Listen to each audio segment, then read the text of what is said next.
It feels like to be free. The knowledge of the truth will make us free. That's how Africans ought to be. Walking every day with the right knowledge in our mind. Knowledge of the truth will make us free. That's how Africans ought to be. Living every day in the power of our mind. The knowledge of the truth will make us free. That's how Africans ought to be. Walking every day with the right knowledge in our mind. Preventing the elimination of black males. And you can take your time, it's going to be a little while before I get to, so don't feel stressed.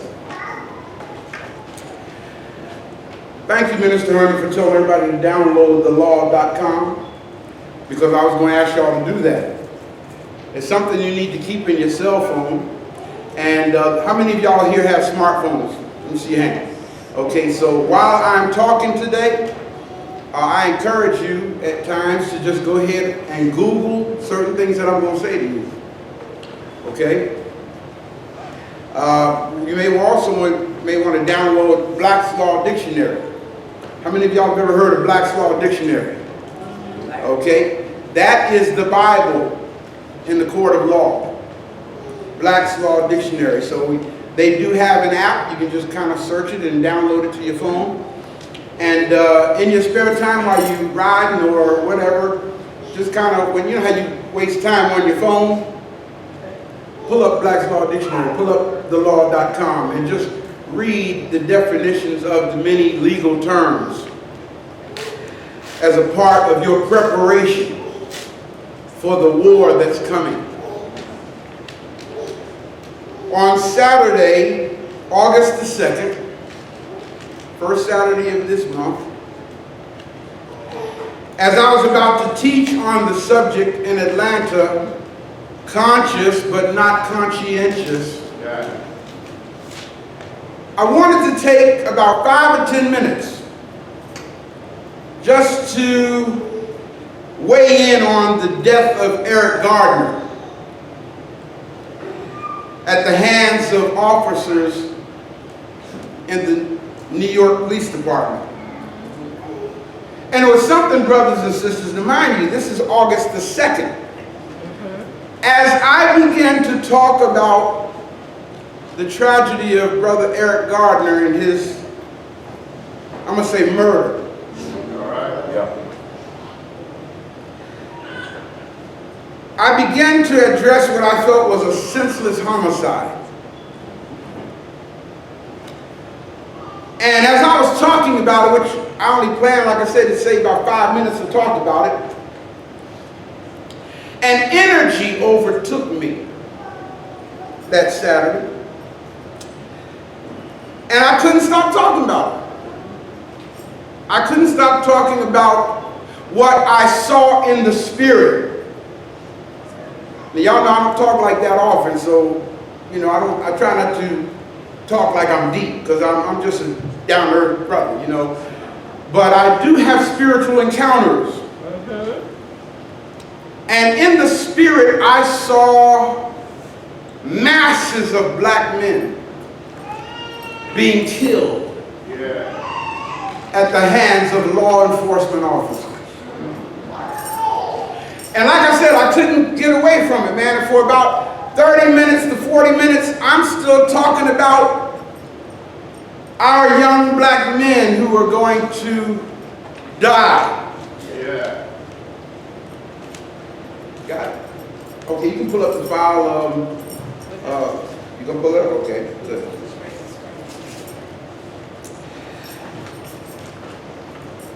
The very next Saturday, August the 9th, y'all know what happened? Talk to me. Yeah. The very next Saturday, I'm watching television and I hear that an unarmed black teenager got shot and killed by a white cop in Ferguson, Missouri. Yeah. Now, y'all allow me to go here today because people have been calling me, telling me, Dr. Hagins, we looking for you on CNN. I said, you ain't going to see me on CNN. I'm not that kind of an opportunist. I don't protest by marching. I don't protest by saying, what do we want? When do we want it? Y'all got it? I don't fight like that. Because there's a definition of insanity. I don't know if y'all know the definition, but it says these words. Insanity is doing the same thing over and over and over again, expecting different results. When everybody went to Jenna, Louisiana, I heard, what do we want? When do we want it? No justice. I heard all that then. I heard all that for Trayvon Martin.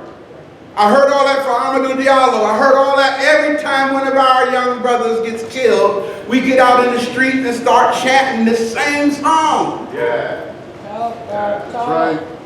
Do I have y'all's permission to talk freely to you? Go right ahead. Speak, brother. Go there. So the very next Saturday, you know what, Minister Stewart, I don't have my remote, so if you kind of help me there, and I'll just tell you to go to the next slide when it's time for it, okay? But you can leave that up for now. When I heard that this brother got killed, unarmed teenager, by a white cop in Ferguson, I became so infuriated, as I'm sure many of you have. I became so infuriated, man. I wanted to, the reason why I got so angry is because I just talked about it. The previous Saturday, I just went there. I mean, and I didn't expect to begin to see what I saw in my spirit, 1 week later. Yes, sir. But I wasn't here, so I couldn't get out in the street. So I had to walk around in my living room, hollering at the television.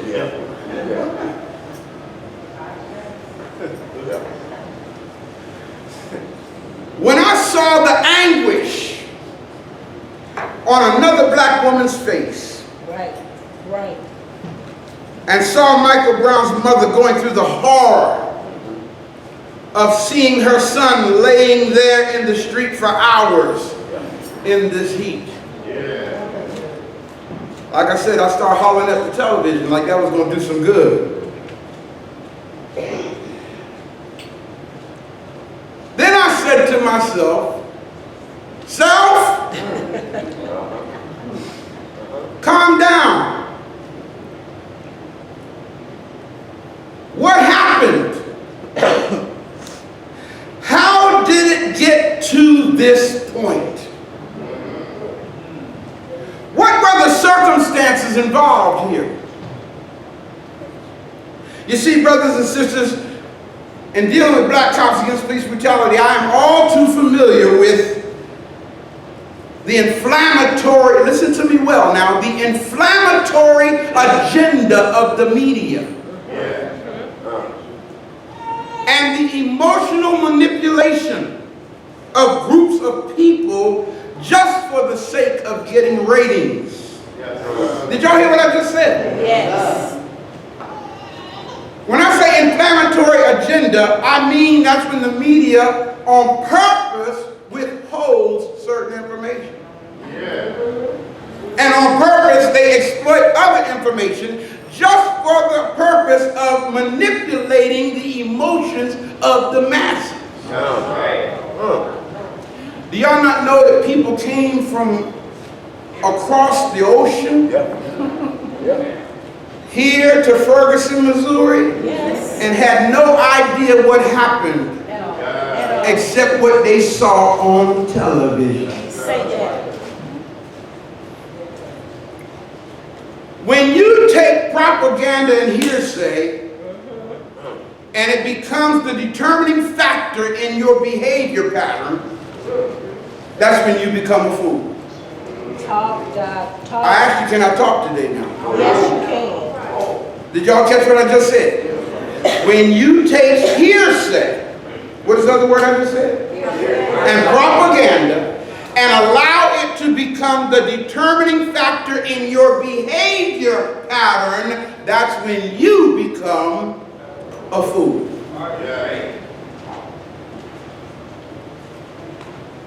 What is it that the media is not telling us? Well, I was talking to one brother and I said, man, do y'all honestly think that they went out and bought all this military equipment because Michael Brown got shot? Do you think they got tanks and armored vehicles and assault weapons simply because this young dude got shot? No. They've been waiting to use this stuff. You know, it's like a kid with a toy that he can't play with. yeah. They want to play with it so bad. They have been waiting to use this stuff. So what happened in Ferguson, y'all, and you might not like what I'm getting ready to say to you, but it was a rehearsal Thank you. All right, thank you. for what's getting ready to come.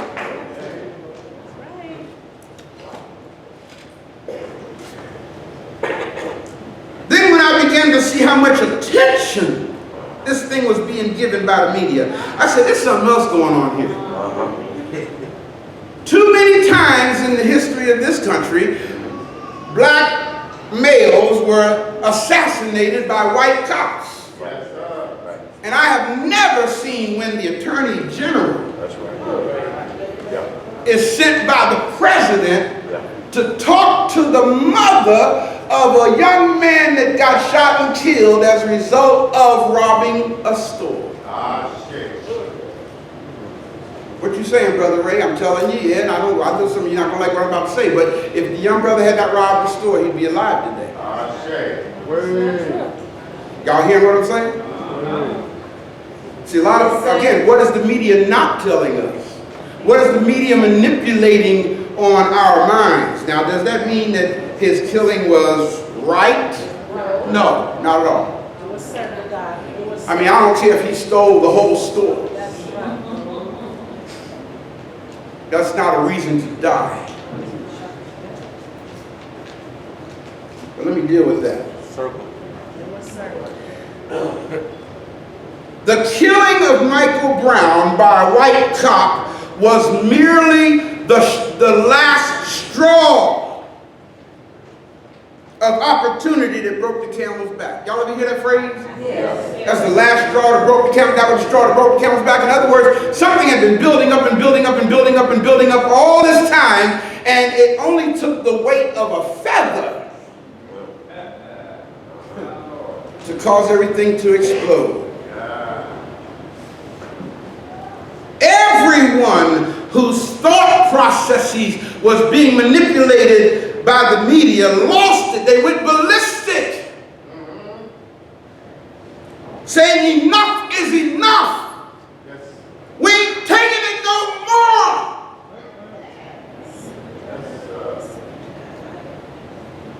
I want to actually say another phrase right now, but it would be called profanity.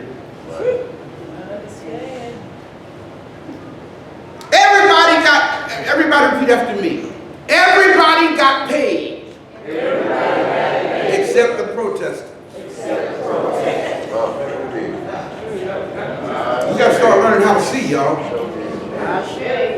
Everybody got paid big time. Even those folks who came in here acting as though they were on our side. Got paid big time. Yes, they did. Coming up in here getting on television. Everybody got paid, especially the cops. Isn't it something how the very people that we protest against, because we're not thinking, we end up helping the very people we're protesting against? Y'all know Dr. Ray Morgan, right? Oh, yeah. Okay, well, his son is a police officer in New York, and he saw when I said that on Facebook. He wrote to me, he said, Uncle Ray, you are telling the truth, because since this Eric Gardner thing, and now the Michael Brown thing, they're protesting in New York too, he said, man, my check is fat. You know how much overtime these cops got? Right, yes. Everybody got paid, except you who were out there walking up and down the street. We still haven't learned how to fight. That's right.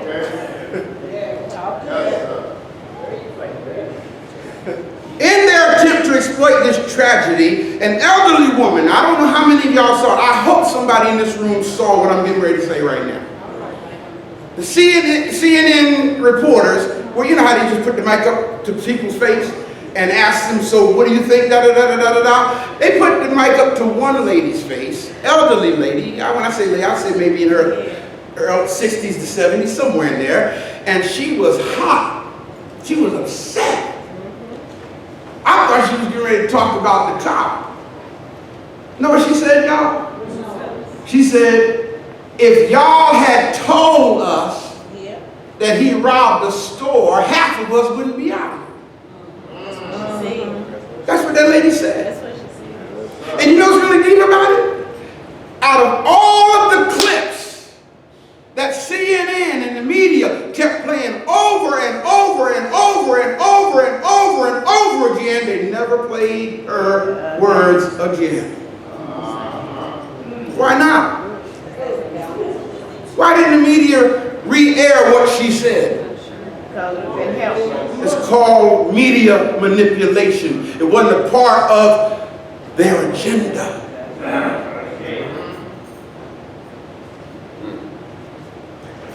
Why did this young man die? Was it because of racism? Y'all, I have to be honest with you. I felt the heaviness of what's going on here all the way in Georgia. I mean, I actually felt it. I could feel the cloud of it. Our community,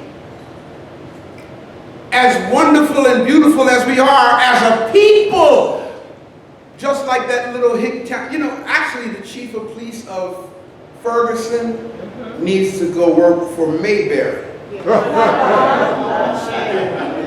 He's a perfect police chief for Mayberry. You know, y'all remember Andy Griffin? You know, perfect.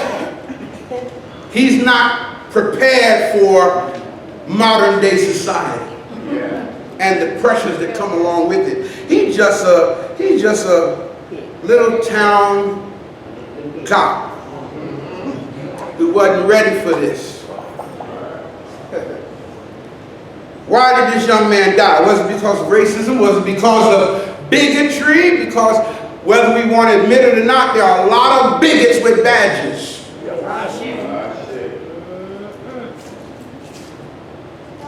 In fact, they just exposed one who was a sergeant out there, St. Louis County officer. And he was dumb enough to go ahead and make a tape talking about how he really feels about certain elements in society.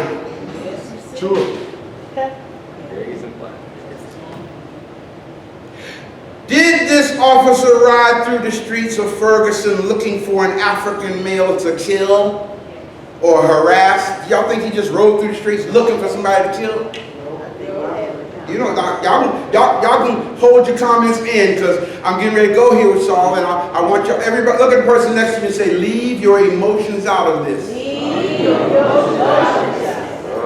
I need to say that, y'all, because I see that some of us are so upset, some of us are so emotional, and anybody will tell you, and I'm going to tell you, I'm going to show you in a minute what that predicament is called. When you get emotional, you don't think. That's right, that's right, that's right. You react. You grab what I'm saying? So please leave your emotions out of it if you can. Now some of y'all ain't going to be able to do it. hard. I can tell you right now, some of you are not going to be able to do it because you haven't learned how to do it.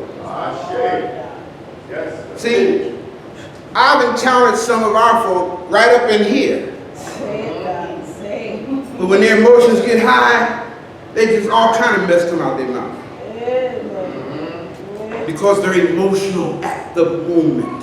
Yeah. Why did Michael Brown die? Why did Eric Gardner die? Why? And why have so many other black men died at the hands of out of control cops? Let's deal with it for a moment. Minister Stewart, go on to the next slide, please. Y'all see what that says? Can you read it? Yes. Talk to me. Can you read it? Yes. All right, so instead of going to Michael Brown right now, let's go to Eric Gardner.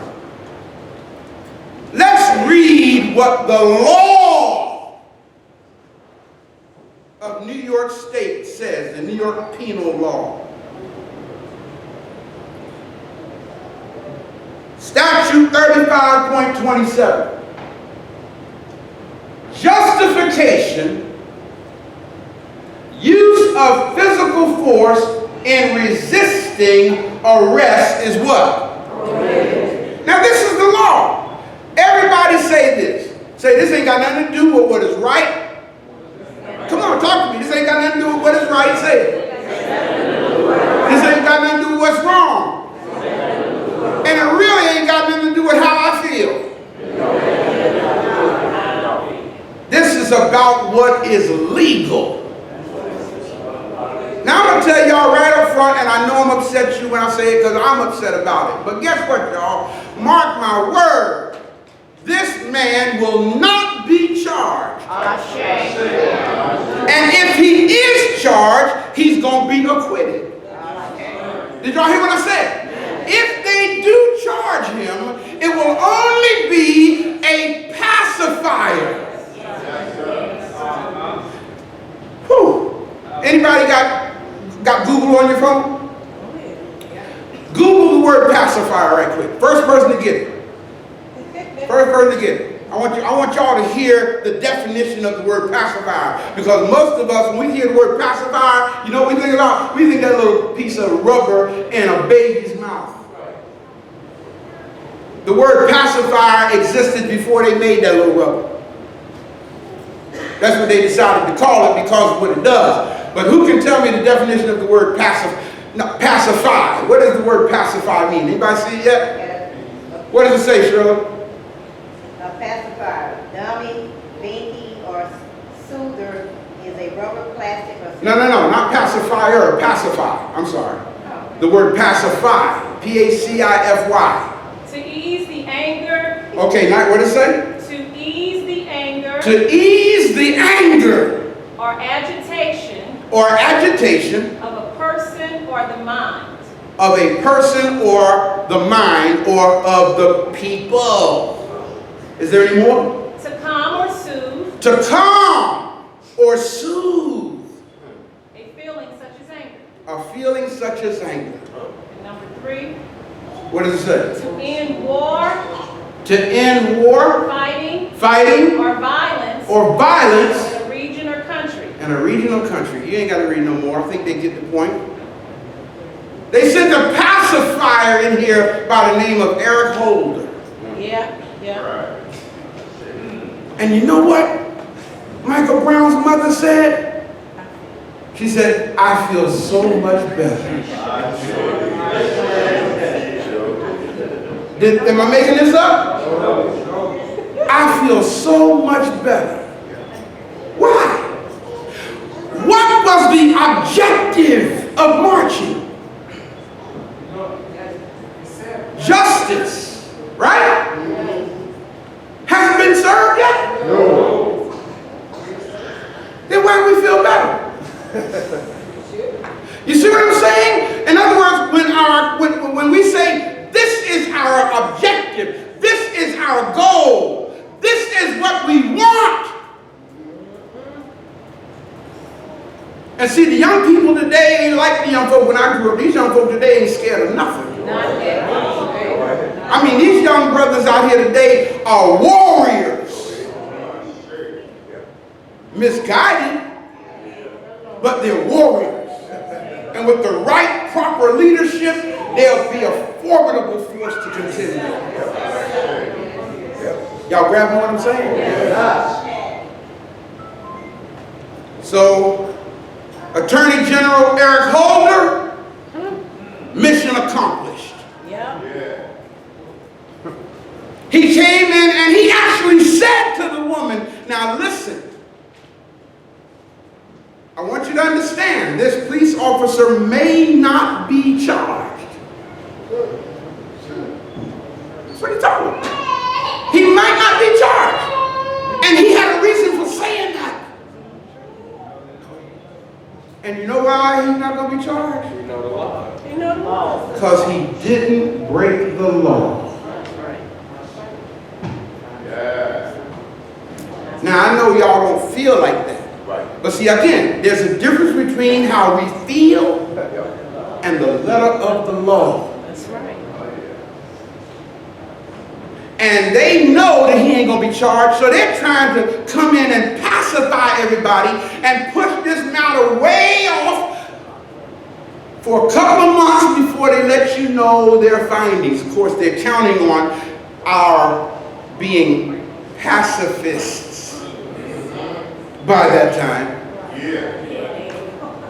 Are y'all getting what I'm saying? Yes, sir. Again, now I want you to, how many of y'all saw the video of Eric Gardner being killed?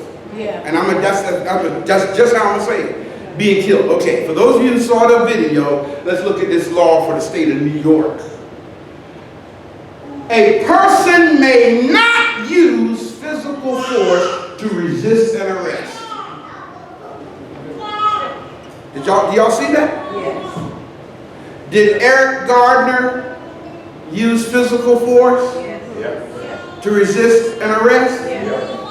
Now, of course, he used physical force to try to, as he told the cops, he said, I'm tired of y'all messing with me. I'm tired of it, I'm sick of it. And then he said, this stops today. How many heard him say that? Y'all didn't hear him say that?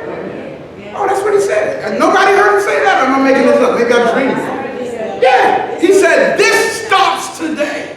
I'm tired of y'all harassing me and da-da-da-da-da-da-da. Don't touch me. Right, yeah, don't touch, right, exactly. When they went to put their hands on him, he, don't touch me, you know. So what did he do according to the letter of the law? He resisted. Notice what it goes on to say. A person may not use physical force to resist. Now, mind you, what I'm reading is for the state of New York, but every state has the same message, even though it may be worded a little differently. Say it.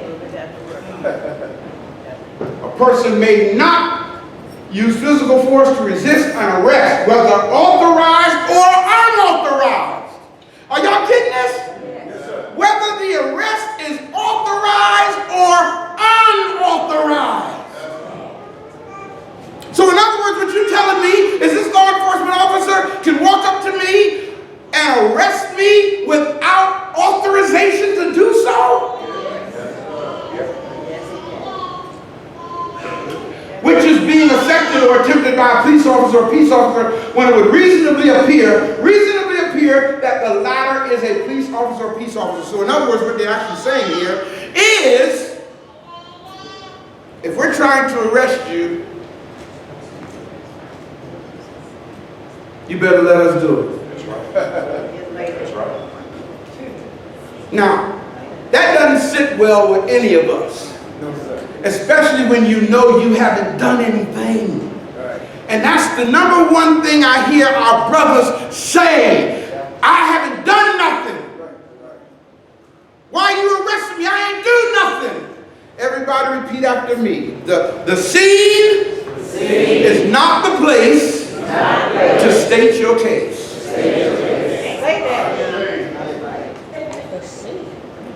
Write that down and frame it. I'm ready to tweet it.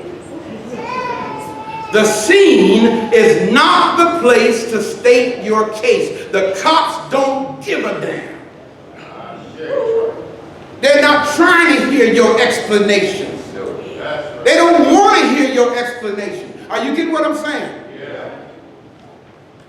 So when you resist, even verbally, hold up. Man, what you arrest me for? I ain't do nothing. That's resisting. So brothers and sisters, we have to teach our people how to live to fight another day. Y'all getting this?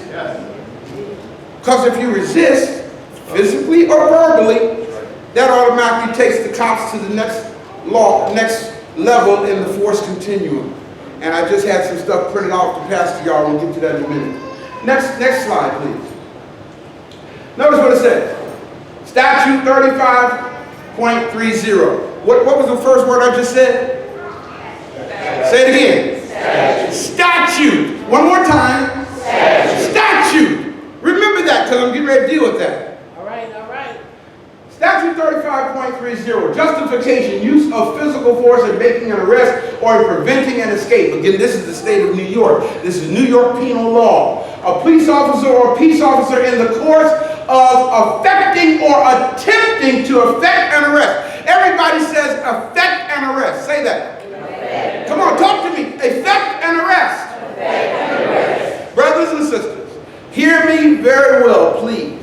The law says that a police officer has the right to use whatever force they deem necessary to effect an arrest. That's right. Are y'all hearing me? Yes. Please tell me you're hearing me. Yes. Now, I don't like that because that's why our young men are dying. Because they don't know. I really doubt seriously if Eric Gardner had known that his resisting was going to end up in his being dead. I'm sure if he had known that, he would have handled that situation differently.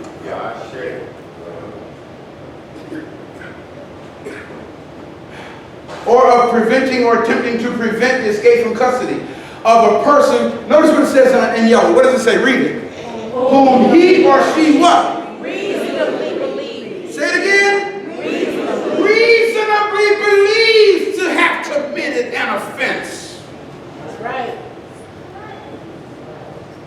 That's some deep stuff, man, because what we're dealing with here is not what is in your head. Right.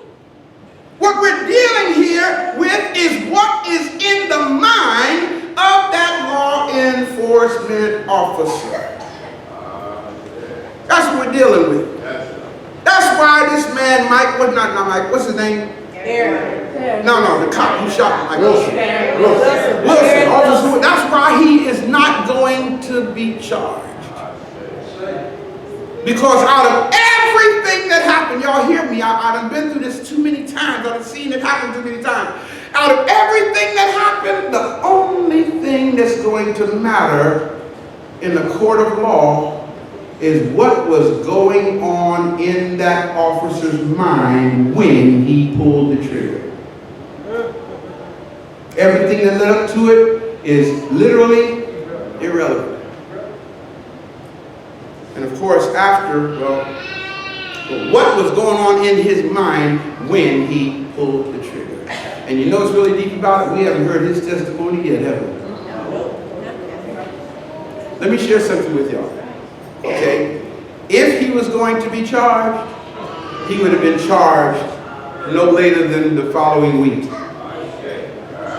Now, I just say the trial is going to take some time if he is charged. But if they were going to charge him, in other words, if the prosecutor or whoever honestly thought that he did something outside of the scope of the letter of the law, he would have been charged.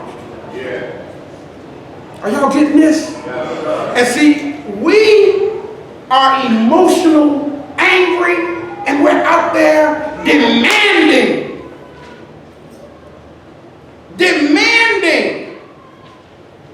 an explanation, demanding whether y'all,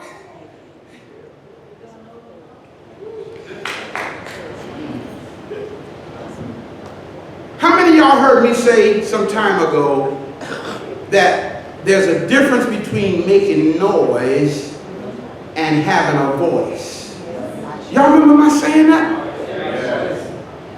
There's a big difference between making noise and having a voice. I remember when the captain of the State Highway Patrol, Captain Johnson, when they sent him out there, you know what he said to y'all? He said, y'all can march all night long. You sure said. You sure said. Make as much noise as you want to. Yes, sir. Now, am I making this up or did y'all hear it? I heard. That's what he said. What an insult. What a slap in the face. Yeah. But that was the pacifier. Because we want to march. We want to make noise. We want to be heard. We want to sing. Say it loud. I'm black and I'm proud. I'm black and I'm proud. Like that's bringing results to this situation. But it gave some people a certain sense of relief. You know why? Because they got their whatever off. Yeah. They got to vent their emotions. And how many times have y'all heard me say this since I've been here? We have to stop confusing activity with accomplishment. Please tell me you've heard me say that before. Yes. Have you heard me say that? Yes. There's a difference between an activity and accomplishment. I shake it. Yes.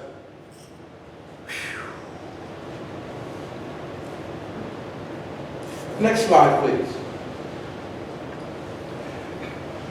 Deadly physical force. This is still state law for New York now. Deadly physical force may be used for such purposes only when he or she, meaning the officer, reasonably believes that regardless of the particular, y'all see that? Regardless of the particular offense, regardless, Right. which is the subject of the arrest or attempted escape, the use of deadly force is necessary to defend the police officer or peace officer or another person from what the officer reasonably believes to be the use or imminent use of deadly physical force. In other words, if the officer thinks that he's about to get his behind whipped, He can do it. He can do it. the law says he has the right to use deadly force. But guess what, y'all? That don't only apply to cops.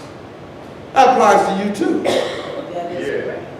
The use of deadly force. If you feel like your life is in imminent danger, the law says you got the right to stop that other person from breathing. Now don't go out here and make up an excuse, okay? I've been looking for a reason.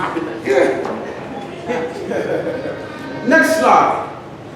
I think we get ready to go to, the fact that a police officer or peace officer is justified in using deadly physical force under circumstances prescribed in paragraphs A and B, which we just read, of subdivision 1, does not, check out this part, it does not constitute justification for reckless conduct by such police officer or peace officer amounting to an offense. I don't even know why they even wrote this part, because it doesn't make sense. Against or with respect to innocent persons whom he or she is not seeking to arrest. In other words, if you ain't seeking to arrest this person, then there's no, why use deadly force? It's not even an issue. Go to the next slide. I think we're coming to the state of Missouri now.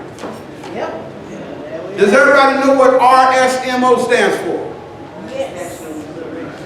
Say it again, brother. Revised statute. Revised Statutes, Missouri. Okay? You can pull this up too. Yep. On your phone. Just go to, Google Missouri Revised Statutes. And all of them will come up. Revised Statute Missouri 575.150. I think Minister Herndon dealt with this. Was it last week? Last time. Oh man, so much has been going on. It seemed like it's been 2 weeks ago. Notice what it says. A person commits the misdemeanor. Crime. I thought y'all were going to correct me. Are y'all with me? A person commits the misdemeanor. Oh, do y'all know the difference between a misdemeanor and a crime? No. In a court of law, according to the letter of the law, a crime is an indictable offense that you can be convicted for. A misdemeanor is something like disorderly persons. Or, for example, let's go back to the Michael Brown situation. Shoplifting is a misdemeanor. Yeah. Did y'all get what I just said? And see, a lot of people are upset because they think this young man died because of a misdemeanor. Now, once he put his hands on the owner of that store, by law, it became a crime. Yeah. Are y'all getting this? Yes, sir. Do you think the brother knew that?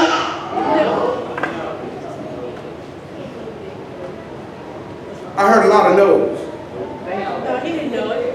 I don't think he knew it either. I don't think he knew that simply grabbing that man in the collar and pushing him and then turn around and threatening to do him bodily harm was strong arm robbery. He probably didn't know that. He knew he shouldn't have did what he did. Brother, I need you to really help me with the baby because I'm videotaping. So all that's going on the recording, okay? I'm sure he knew that what he did wasn't right. As so many of our young people do stuff they know ain't right. That's a part of being young. I did stuff I knew wasn't right. I mean, I didn't try to rob nobody, but I did other things that I knew wasn't right. Sure, and hoped I got away with a lot of stuff I did get away with. Yeah. So it's a part of being young. The Bible says it this way in Proverbs. Young people just do foolish things. Then it goes on to say, but the rod of correction will drive it far from him. I noticed that we don't see a lot of rod of correction stuff happening today. I'm a victim of the rod of correction. Y'all hear what I'm saying? Now the rod that I was corrected with wasn't a stick rod, it was a coffee pot cord. You know the black ones with the little white thread in it? Y'all remember that? I was good friends with that coffee pot cord. Every now and then, looked like my grandmother just had to use it just for the sake of reminding me that it exists. My grandmother didn't know anything about time out. She didn't know nothing about that. My grandmother didn't know nothing about let's sit down and talk about it. She didn't know nothing about that. When I did something I had no business doing, guess what, y'all? Coffee pot cord. And what used to really hurt me is she'd make me go get it. Right. Go in there and get that cord. That's so psychologically torturing. I'm going to get the very thing that's getting ready to hurt me tremendously. And if I don't hurry up and get it, she's going to spend a little bit more time with it on me. But all of that is responsible for me being Dr. Ray Hagins today with my pants pulled up. You understand what I'm saying? A person commits the crime of resisting or interfering with arrest, detention, or a simple police stop. You know, I'm not even under arrest. The cop just stopped me. Are y'all following this? Oh, yes. This is the letter of the law in the state of misery. Notice how I pronounced it. Knowing that a law enforcement officer is making an arrest or attempting to lawfully detain or stop an individual or vehicle, or the person reasonably should know that a law enforcement officer is making an arrest or attempting to lawfully detain or lawfully stop an individual or vehicle for the purpose of preventing the officer from effecting the arrest. Here's that phrase again, effecting the arrest, stop or detention of the person. Now, do you think that Michael Brown knew that the officer was trying to stop him? I know y'all did not say no. No, yes, sir. Y'all don't think he knew that the officer was trying to stop him? I didn't say arrest him. I simply stop. No. Well, let me help you. Let me help you. Yeah, he knew.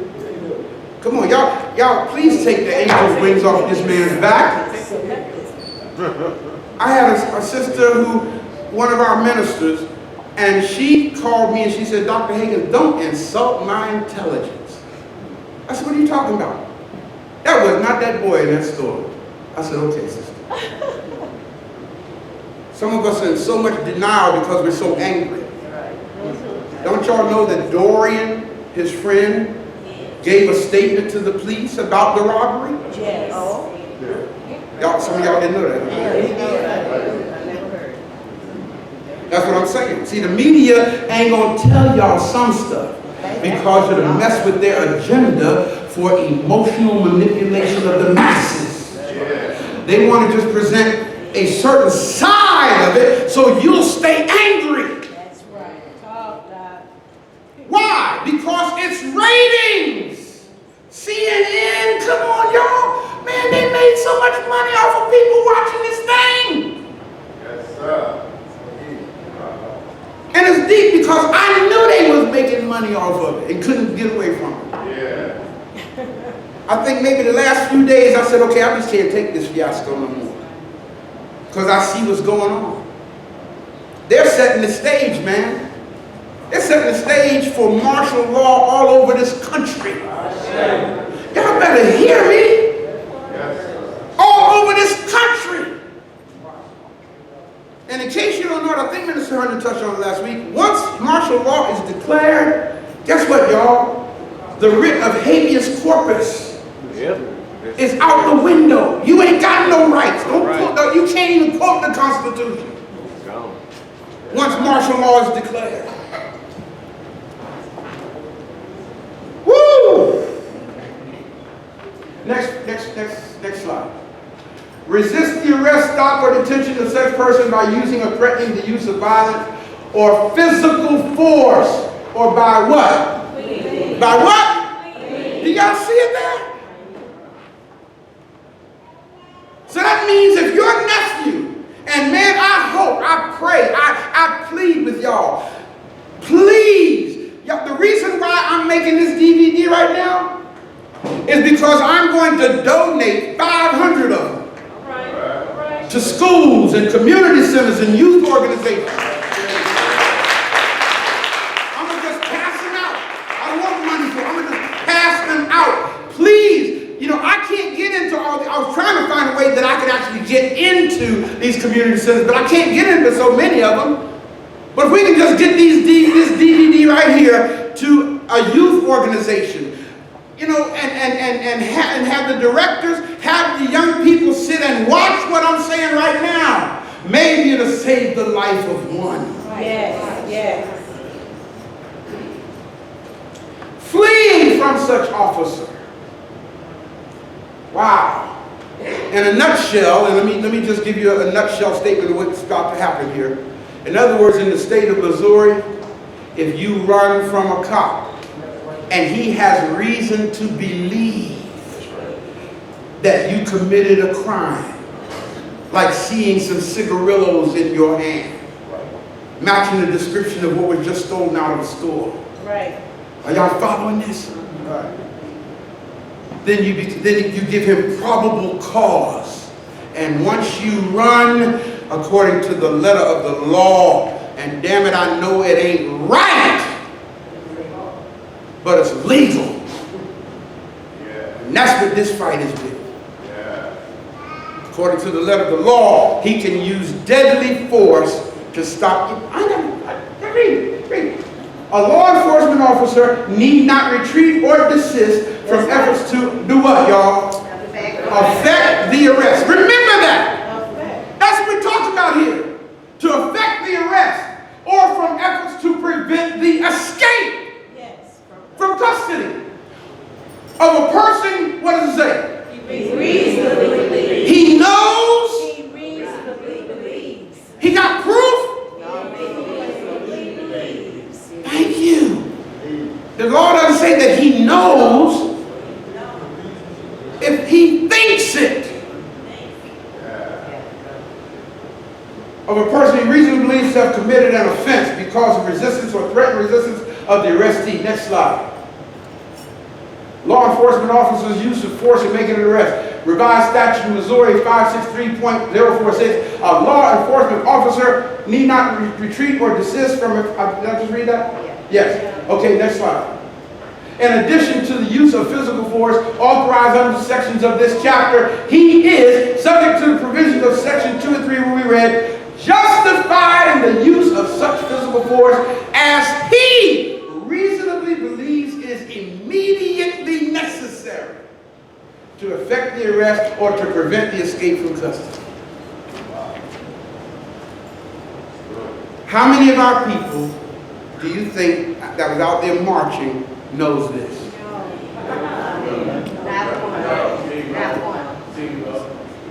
See, this is what I mean by not knowing how to choose your battles. Because, can I go here? Yes. Do I have your permission Yes. to mess with your emotions right now?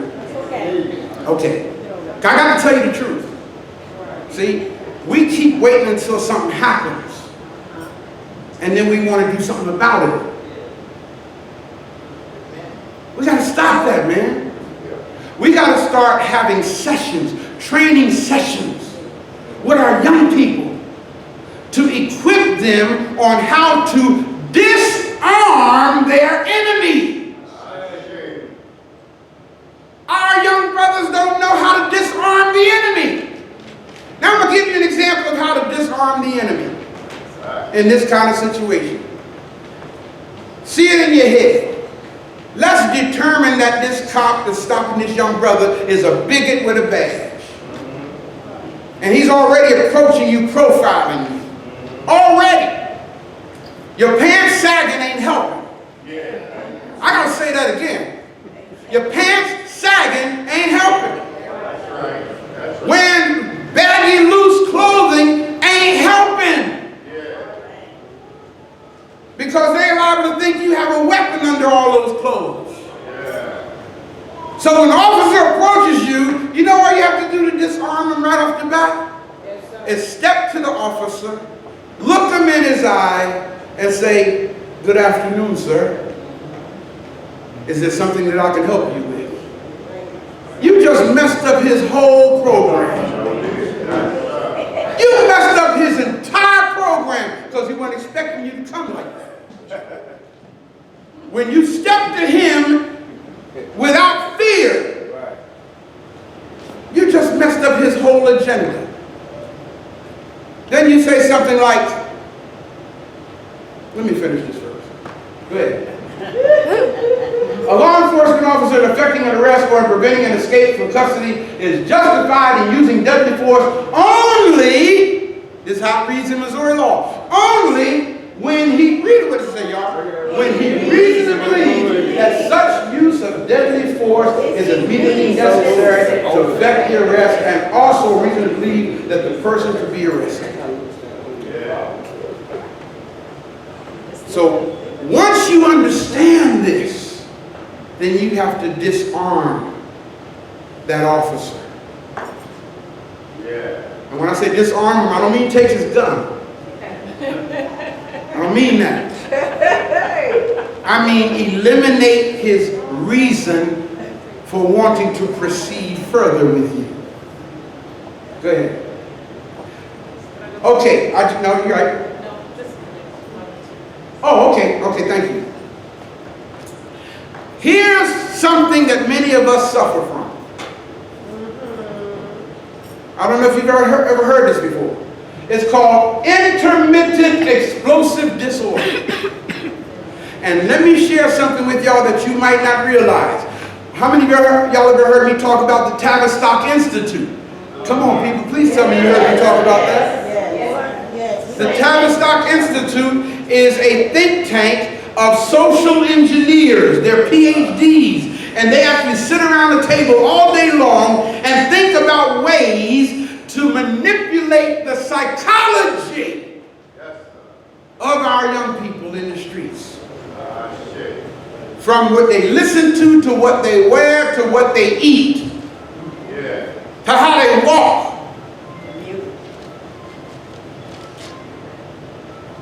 So when you got music playing that's literally destroying the neurons. Yes, sir. Talk good, Doc. Grab this now. I'm talking about music that's so loud, the vibration is destroying the neurons in your brain stem. Music is so loud that cars, 5 cars in front of you, their rear view mirrors vibrating from the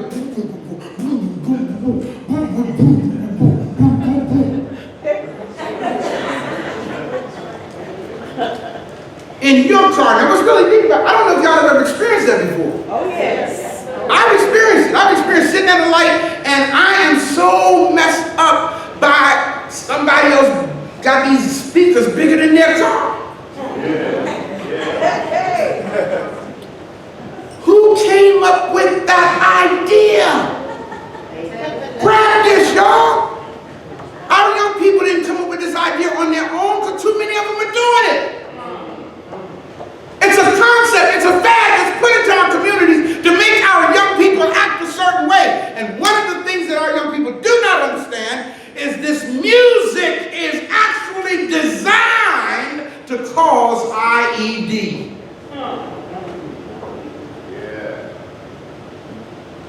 Here's what it is. IED, intermittent explosive disorder. Y'all can take my word for it. Google it right now.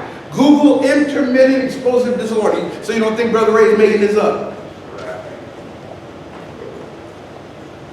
IED is what is y'all? A behavioral disorder characterized by what? Explosive outbursts of anger. Yes.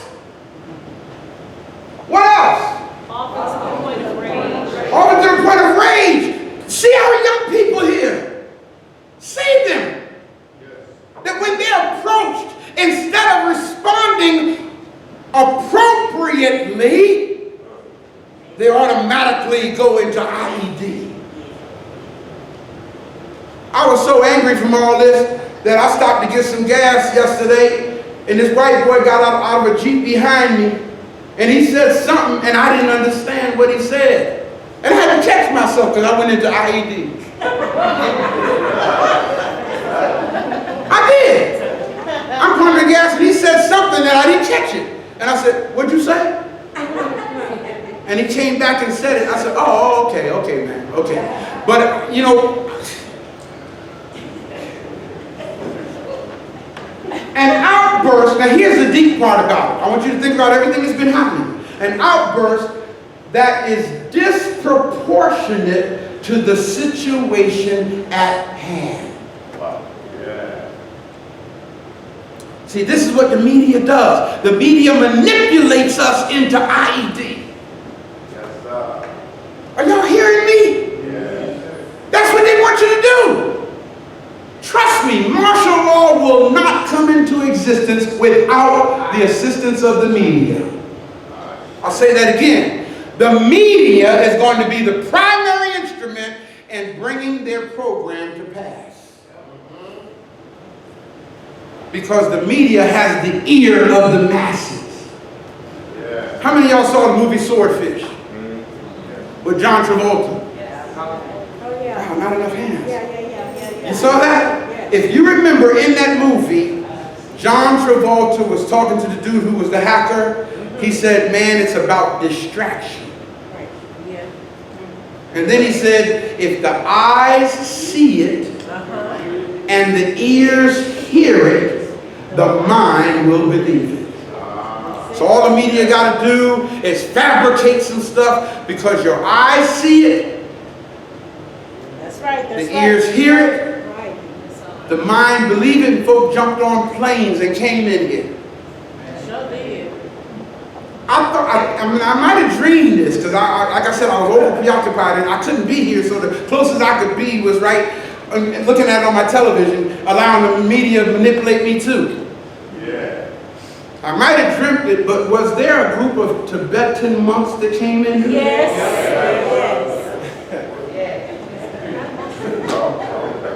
when did Tibetan monks give a damn about what's going on in the black community? They came and took a picture at the quick trip.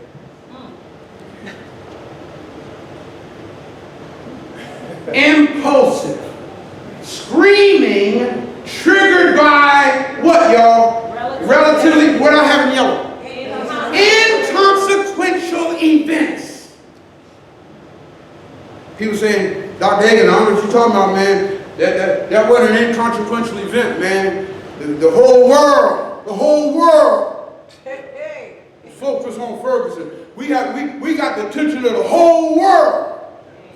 But that ain't what y'all was out there for. Y'all was out there for justice for Michael Brown, That's right. Yeah. which has not yet happened Right. according to your definition. See. Notice what I just said, according to your Your definition. definition. Now, why did I just say that?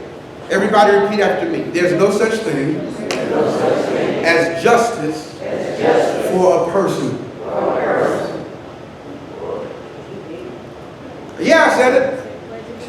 I'll say it again.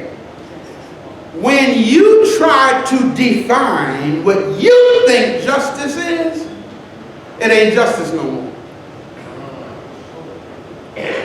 Justice is focused on one thing, and that is the adequate behavior that should be taken as a result of the truth. That's the definition of justice. The adequate behavior that should be taken as a result of the truth. That's right. We don't know what the truth is.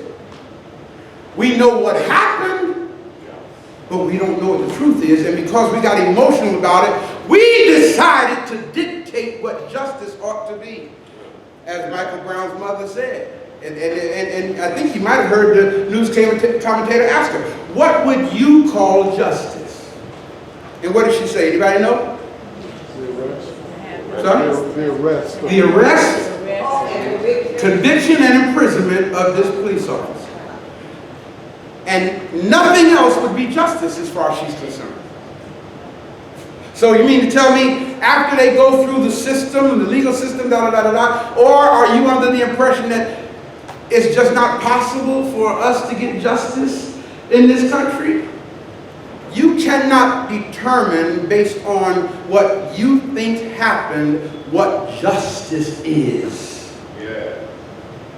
Are y'all hearing me? Justice is the proper behavior taken as a result of the truth. And I found out that a lot of us, not just in this situation, a lot of us really don't want the truth. I told a brother the other day, I said, brother, Jesus ain't coming back. He ain't coming back, man. That brother went through it.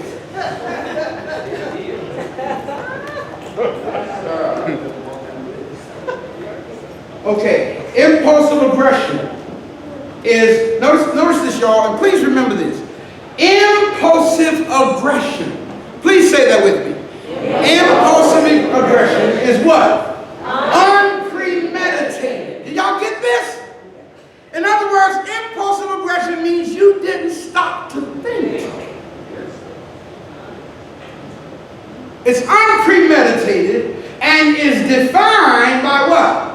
A disproportionate reaction to any provocation, real or perceived. It may not even be real. Next slide. Okay, let's deal with this right quick. I don't know where I'm on time here. 11:27. Let's deal with this. A statute. I asked y'all earlier. We read statutes. Now, y'all, where I'm getting ready to go right now is very deep. It's heavy. It's necessary that I tell you what I'm getting ready to say, because you don't know what I'm getting ready to tell you about. A statute is defined as a legislated rule of a society which has been given the force of law. Read that line with me, everybody. What does it say? A statute is what?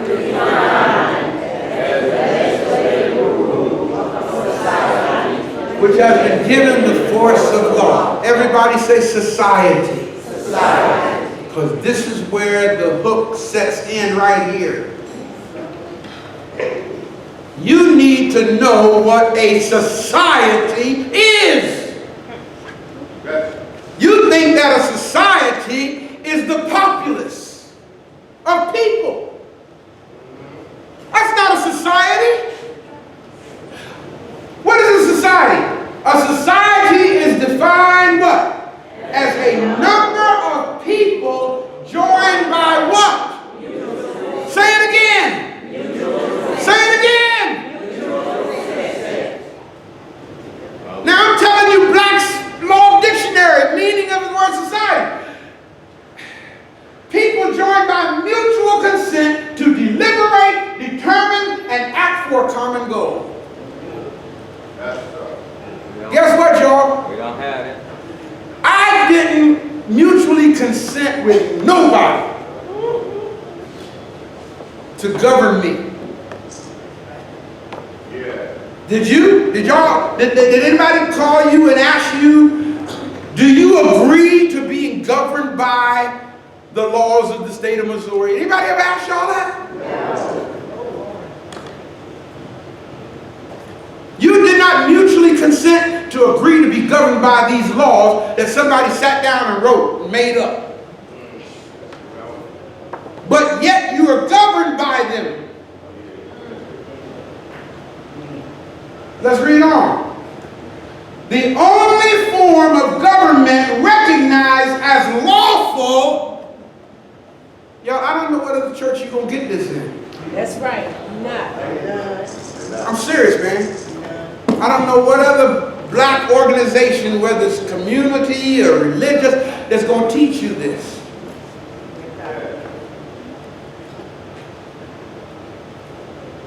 I just saw some folks, we don't need to know that, all we need is Jesus.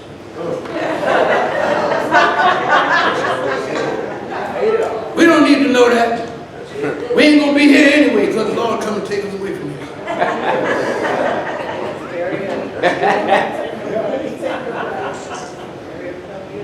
Family, this is the law, what I'm saying to you right now. The only form of government recognized as lawful in the United States of America is a representative one. That's why you have committee people. That's why you have aldermen. That's why you have senators and governors, because you elect them to office, not to just be in that office, but to represent you. That's right. That's the way this country is designed. Are y'all grabbing what I'm saying? Now here's the most powerful part of all. Representation requires mutual consent. You don't have the right to go out and represent me unless I mutually agree to it. Are y'all getting this? If I don't agree to it, then you don't have the right to represent me. Notice the last part. In the absence of, y'all, this is the law what I'm reading here. In the absence of mutual consent, check this out now, neither representation nor governance can exist. In other words, if I didn't agree to you represent me, then I am not under the jurisdiction of the laws that you wrote.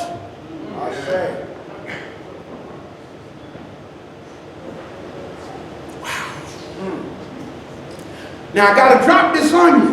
So then why are you under the government of the laws that you didn't agree to? Why? It's because of something called parents' patriarchy. Now please tell me you heard me say that before. See, y'all, I'm not just here talking to be talking. I'm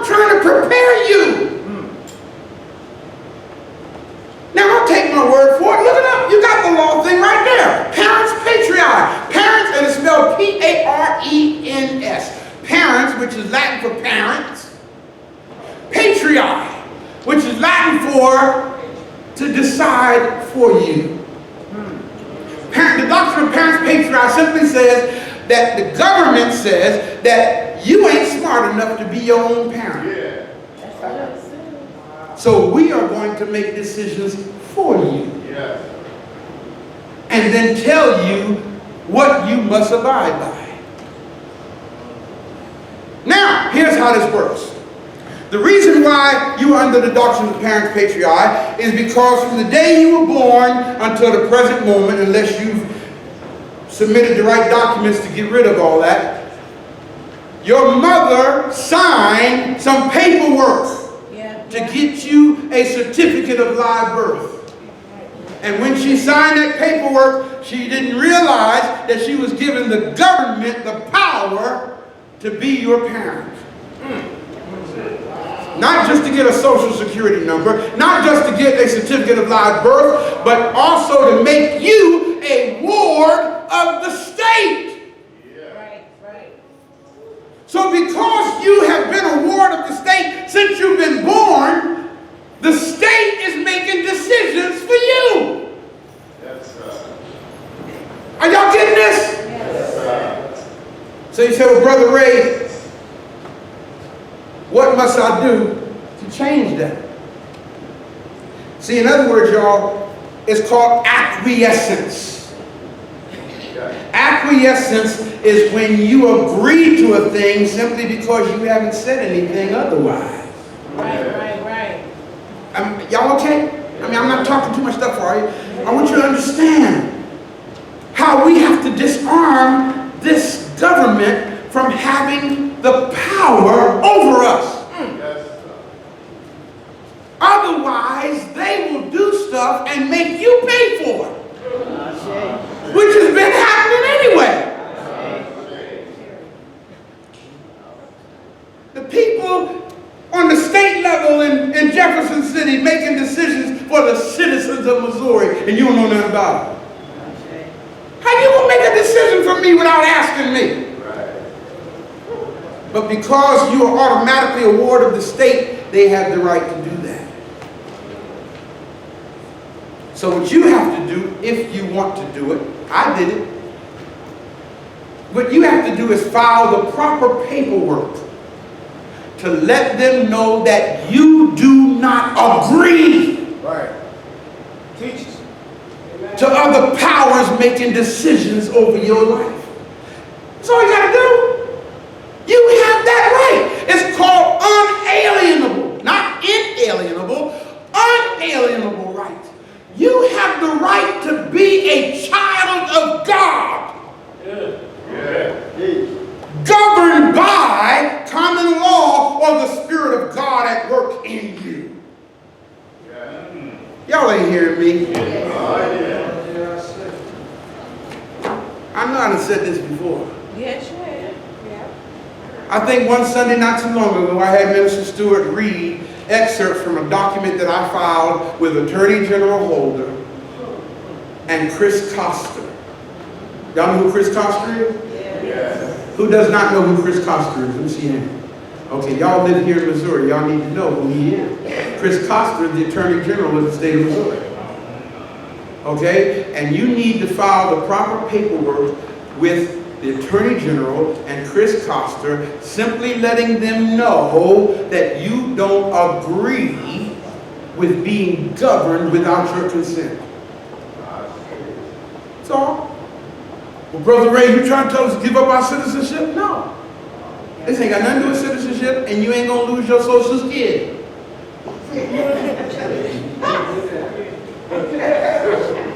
You see, I know us. I'm telling you. When I try to teach this, first thing folk know, well, is that going to affect my Social Security?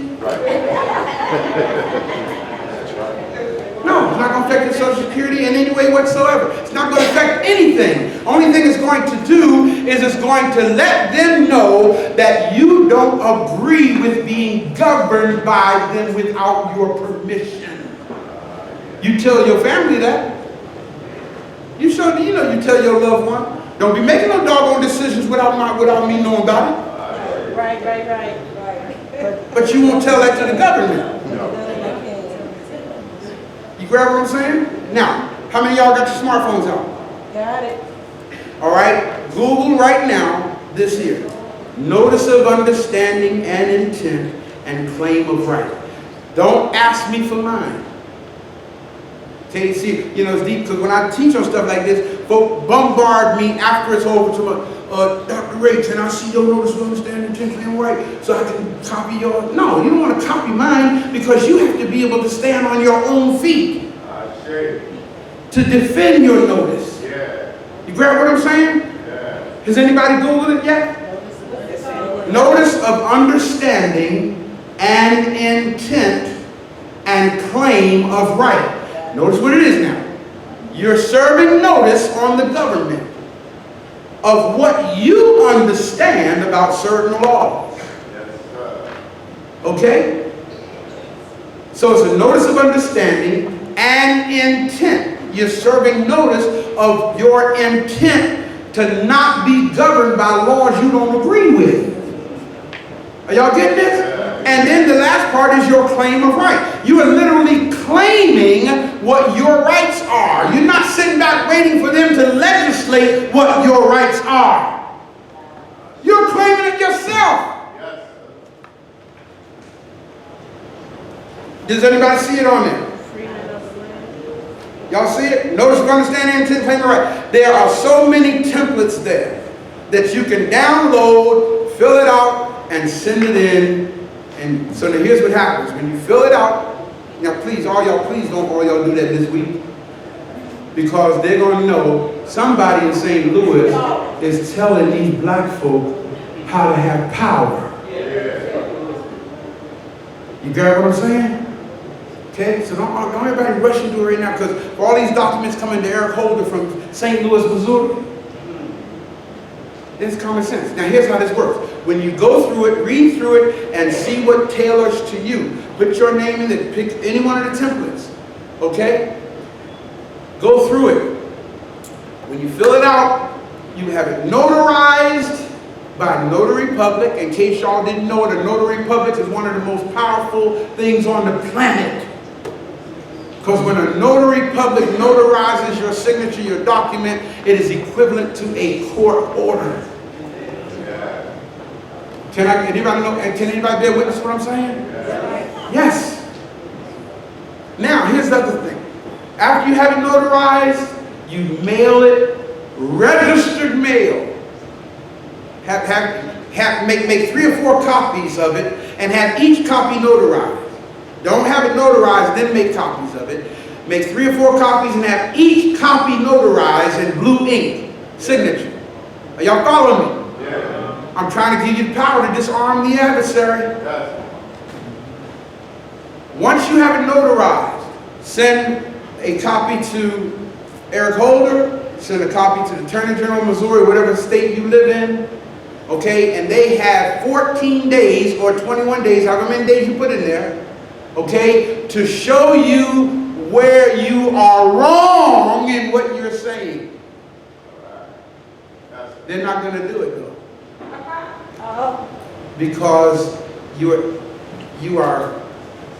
being informed. You're taking your power.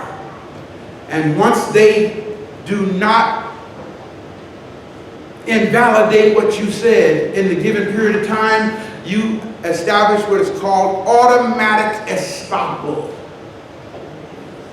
Okay? You got the law thing here. Look up the word estoppel. I'll tell you what it means though. It means it has to stop right here and can't go no further. Are y'all grabbing this?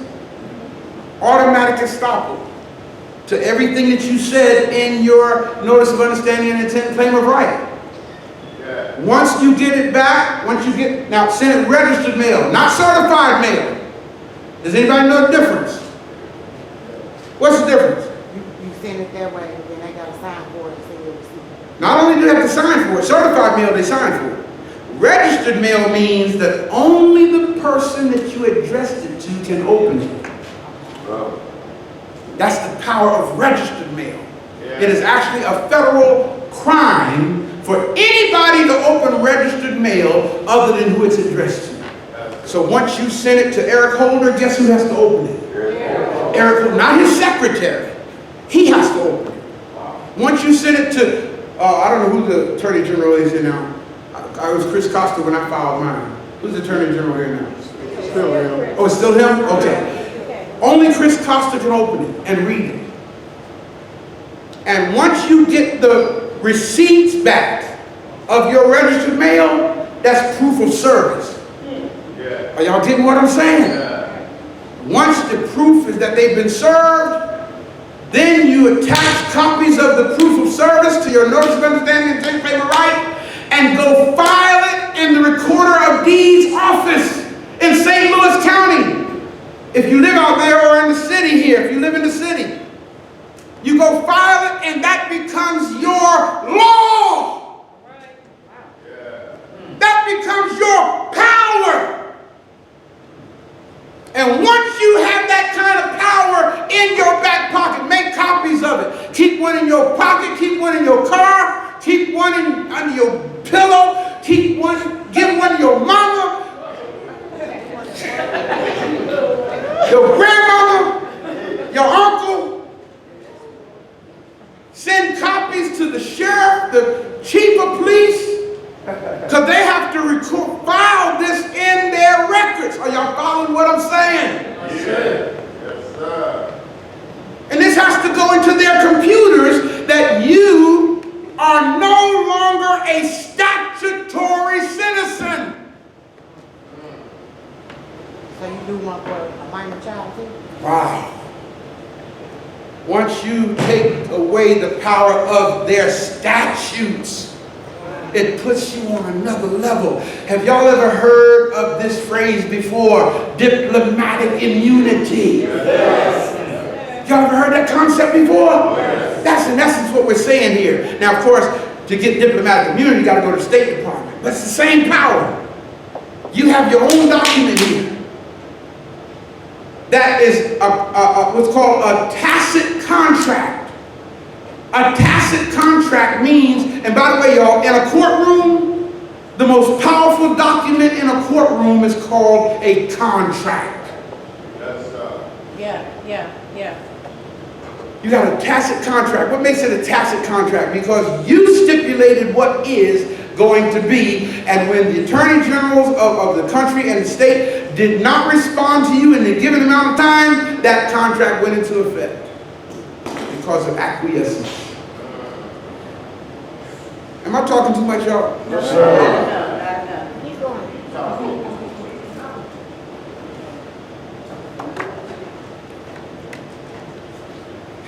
We got to free ourselves, man.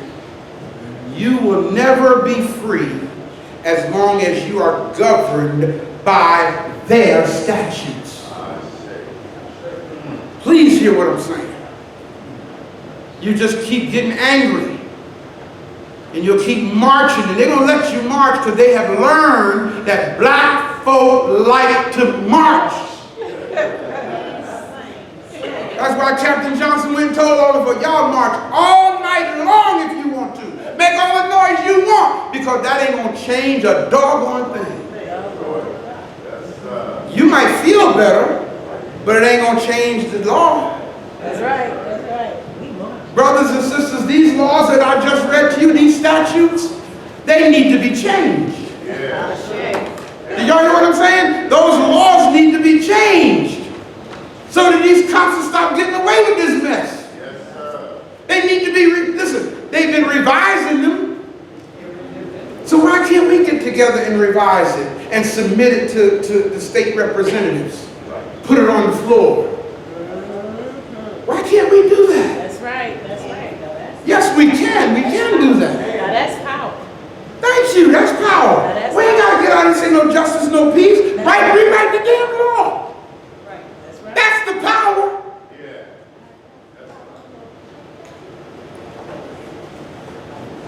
So I'm scheduling some meetings while I'm here. Next couple of weeks, get with some people who have influence with lawmakers. Yeah. Say, let's get this law changed. Yes, sir. Because as long as that law is there, that means that all a cop got to do is say, I had reason to believe. That's right. We need to rewrite that law to whereas it's going to take more than a damn reason to believe in your sick mind. Yes, sir. We need to rewrite these laws, revise them. That's right. Talk God. So these law enforcement officers understand that it's going to take more than a testimony on my part. We can have these laws rewritten to say it's automatic suspension. Right. Automatic suspension until a thorough investigation takes place. Not paid administrative leave. Come on, man. You just took somebody's life and you vacationing now. And getting paid for it. I told you, y'all, everybody got paid.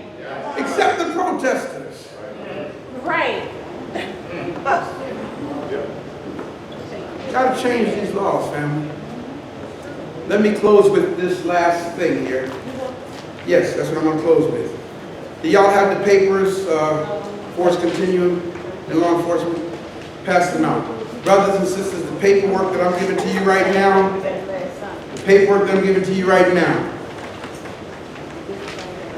please, I'm begging y'all, take what I'm giving to you right now and promise to teach at least 3 young people a week what you got in your hand. Make copies and give it out.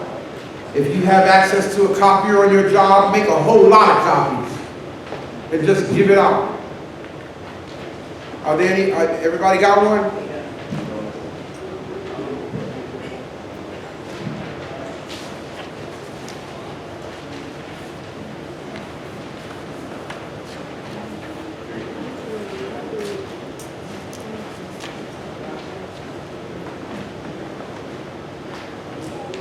I got to go through this real quick because I'm at the 90-minute mark on this tape here, and I only have about 110 minutes of video time.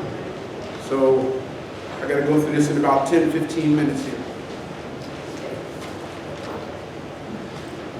Brothers and sisters, are y'all all right? I hope y'all appreciate getting this information. Yes, sir. I really hope y'all appreciate it. Y'all listen, when I stand and talk like this, it's very draining. Yes, it is. You know, because I know that your emotions do not like what I'm saying. And I feel that. But again, y'all, we got to learn to leave our emotions out of this. You cannot go into warfare emotional. You will get killed. You have to keep your cool. The use of force continuum in a law enforcement encounter. Everybody say force continuum. Force continuum. Now, I think I told on this before too. Didn't I? Was it here? Yes. Okay. Most law enforcement agencies have policies that guide their use of force. These policies describe an escalating series of actions. An escalating series of actions. An escalating series of actions an officer may take to resolve a situation. This continuum generally has many levels, and officers are instructed to respond with a level of force appropriate to the situation at hand, acknowledging that the officer, notice this part, now read this last line, what does it say? Acknowledging that the officer may do what? Move from one part of the continuum to another in a matter of seconds. In other words, there's no rule that says that an officer has to go from step 1 to step 2 and from step 2 to step 3. An officer has the right, according to the law of force continuum, to go from level 1 to level 4 if he or she feels that they have to do that. You got what I'm saying? An example of the use of force continuum is as follows. The first level in force continuum is what is called officer presence. Officer presence, no force is used on this level. It's considered the best way to resolve a situation. And the best officer presence simply means exactly what it says. When people see a cop present. In other words, somebody may be getting ready to do something they know they ain't got no business doing. And they see a cop walking up over here, they change their mind. How many times have you been riding down the highway and you know you getting up, you getting down, you rolling, and all of a sudden you see a patrol car on the edge, on the side of the road. You don't even think about it. Something, your foot automatically comes up off that accelerator. That's called officer presence. Enforced continuum. I've gone past police cars and slowed down, and when I got to them, wasn't even nobody in it. They do that in the state of Pennsylvania a lot. They'll park a trooper's cruiser on the side of the road, knowing that as soon as somebody sees that cruiser, they're going to slow down. So the officer's attitudes are professional and non-threatening on this first level. Now, when this level does not work, they go to the next level, which is what? Verbalization. This is not physical at this point. This is when officers issue calm, non-threatening commands, such as, let me see your driver's license and registration. Okay? Or, come down from there. Now, when that doesn't work, the officer escalates to the next level in verbalization, where they raise their voice, they increase their volume, and they shorten their commands in an attempt to gain what? Compliance. How many of y'all have ever heard this before? Failure to comply. Yes. You do not want to do that.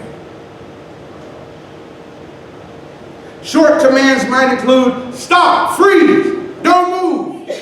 Now, the voice is a little bit more heightened now. It's a little more louder. Don't move. Police officer, don't move. And that's what they mean. And some of our young brothers take off running when they hear that. I know they understand English.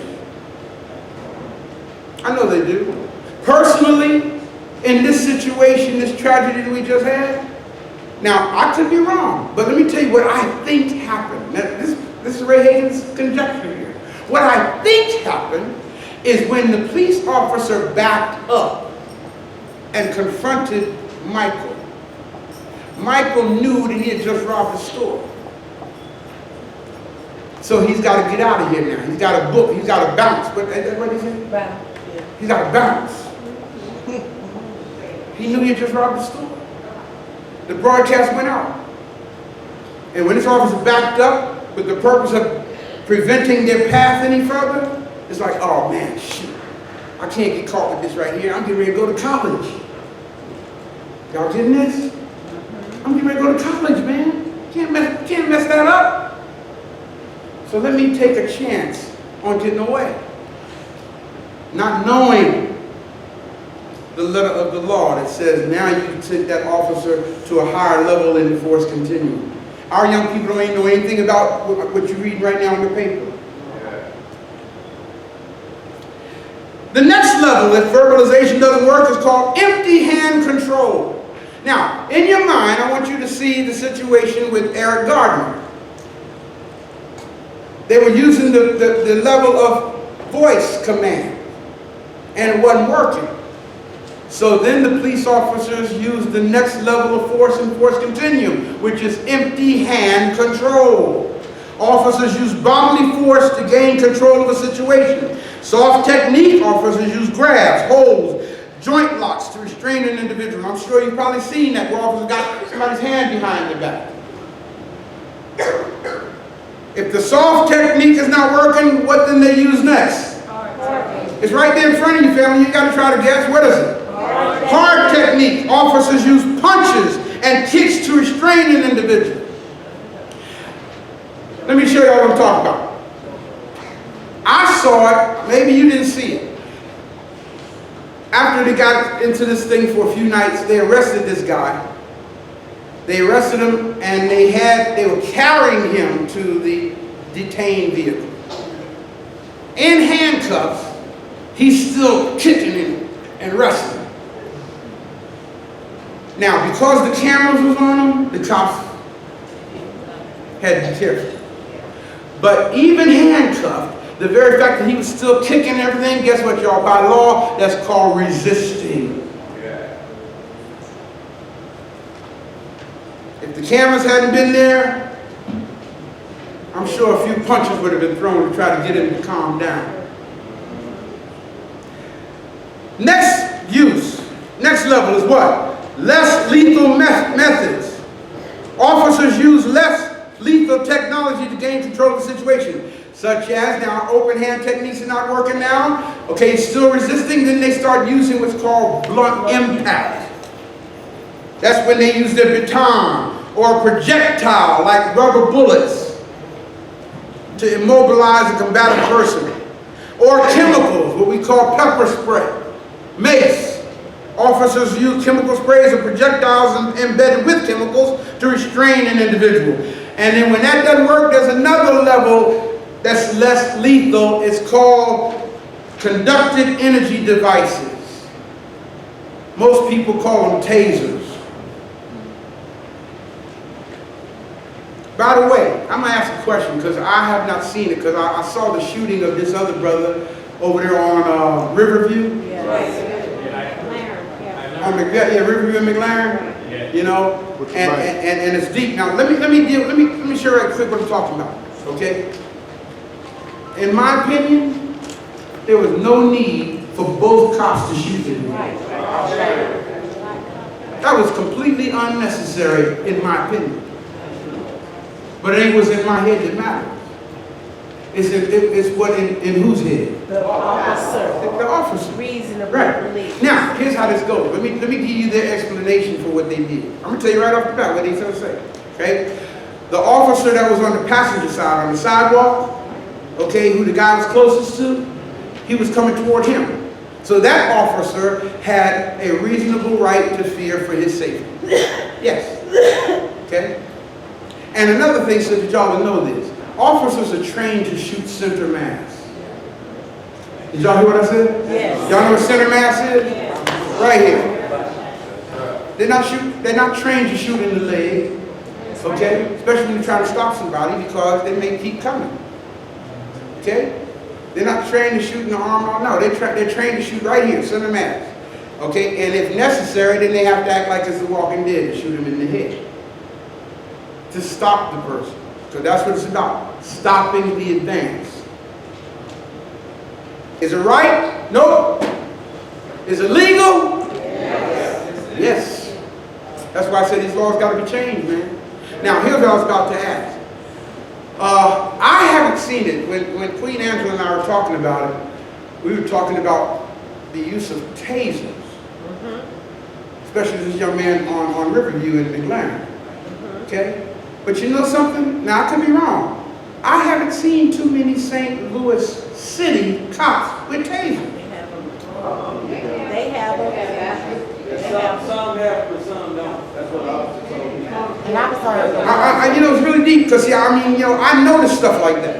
And every cop that I have seen that's a St. Louis County, city cop, I see their gun on their side, but I don't see the taser over here on this side. It's yellow. I know, believe me, I know what color it is. That's why I'm telling y'all, I haven't seen it. Now, I'm not saying that they don't have it.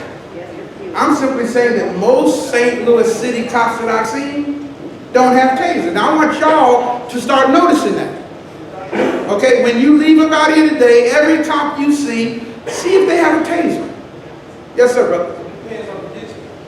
Depends on the district.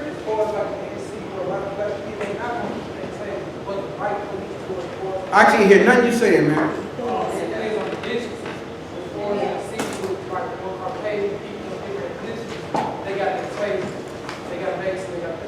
Okay. Now the reason why I'm saying this is because the cops that shot that dude on Riverview didn't have tasers. They didn't have tasers. So people are saying, why didn't they use their taser? They didn't have tasers. And then the Chief Dodson said because the person had on a jacket and they can't feel a taser if it was used. That's true. I heard him That's true. say that. Yeah, because it the has. question was- Both probes have to make contact with the skin Yeah. before a taser is effective. Y'all see what our predicament is here? Okay, last is lethal force. Officers use lethal weapons to gain control of a situation should only be used if a suspect poses a serious threat to the officer or another individual. Now notice how that reads.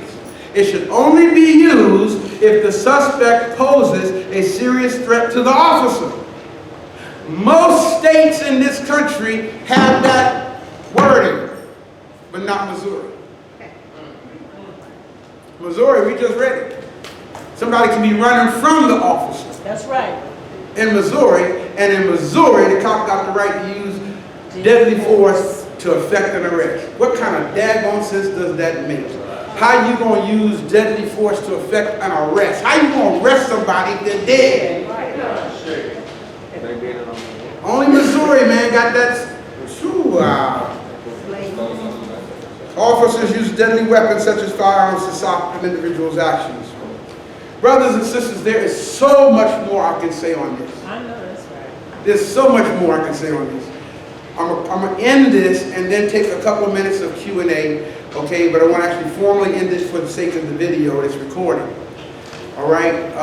Those of you who've been watching this video, I hope that something that I said in this video will help you help our young people stay alive. That's really why I'm making this today. Okay, this is Brother Ray's way of protesting, by educating. I don't march, I teach. I don't sing, I teach. Well, I can sing, but in situations like this, we have to provide the information necessary to save our people. So share this video, please. Share it with community organizations. Share it with pastors. Ask your local pastor in your community if you can show this video one night in their church when they ain't jumping up and down. Okay, this is very important. We got to get this information out. So thank you for buying this DVD, and thank you for helping to rescue our youth. Love you guys out there. We leave you with the words of Imhotep. To our internet audience, thank you for being with us today. I hope that something I said also enlightened you to better equip you for this work of rescuing our young people. Brothers and sisters, I can't stress this enough. Please hear me. The killing of our young people is getting ready to escalate in a very fearful manner. It's a part of the genocide program. Say it.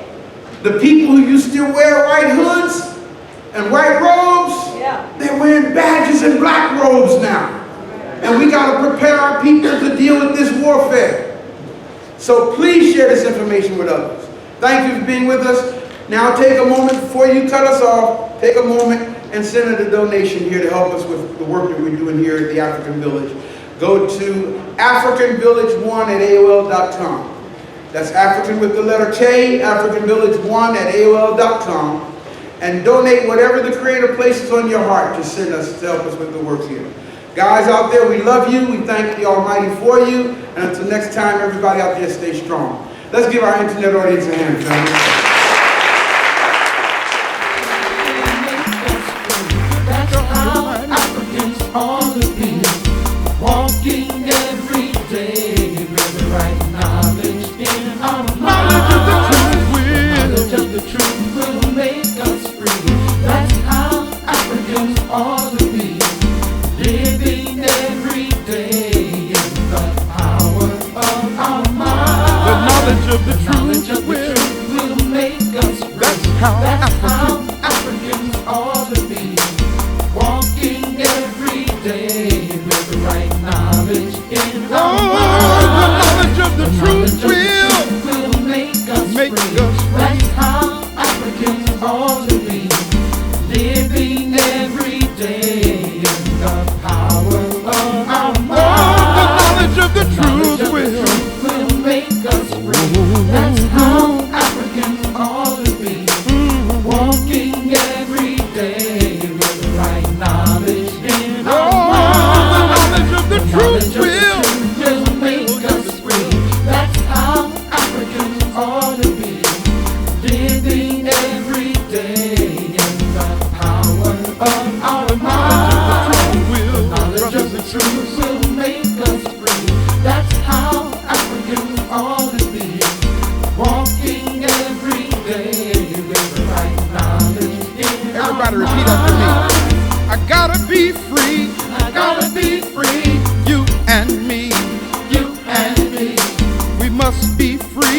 must be free. Africa and Africans must be free. We gotta be free, We gotta be free. you and me. You and me.